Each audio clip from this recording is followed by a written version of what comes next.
Hi, I am going over the benchmark for the ethical dilemma presentation assignment. So, in this assignment, we were watching a video that was like from a few weeks ago, and we were talking about there was um this man that came into the office, and he talked to the receptionist, and he's like, "Hey, can you give this message to my wife and also in counseling?" So that's where it starts. Um, the wife, upon receiving the message, was uncomfortable because her husband knew she was in counseling. The problem was that the receptionist gave information of the identity of other clients. It was an ethical problem because it breached their confidentiality. In applying the ACA Code of Ethics, the ethical situation was the ACA Code of Ethics B1C, which deals with confidentiality. The receptionist was not allowed to give this information only if there was informed consent or a legal issue.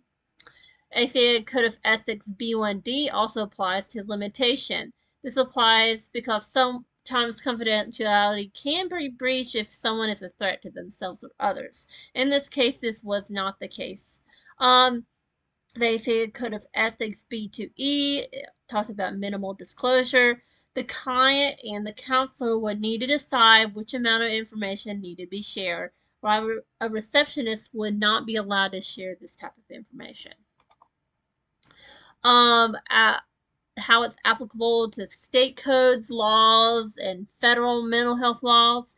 In Georgia, the state code is 135.73 of confidentiality 2A. This involves revealing the confidentiality of a client.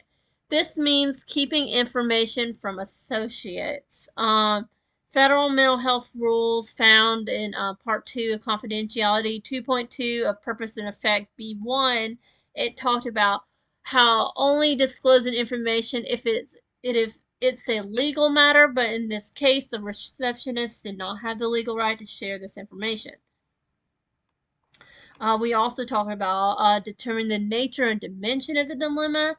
Autonomy was breached in the situation, and the counselor and client needed to decide what the client wanted to share. Fidelity was also breached in the situation.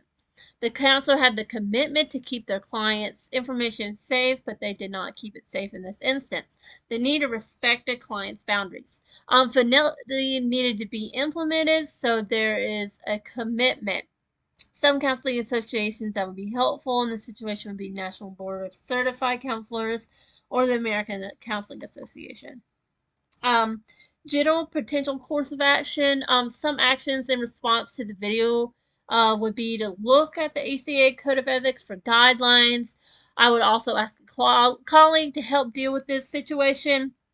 I would also tell the female client that the information that is shared in the session would not be shared with her husband, who is also a client.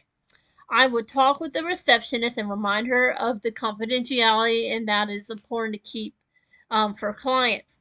Since they are a couple but they're having separate counseling sessions, I cannot disclose the information that either one says.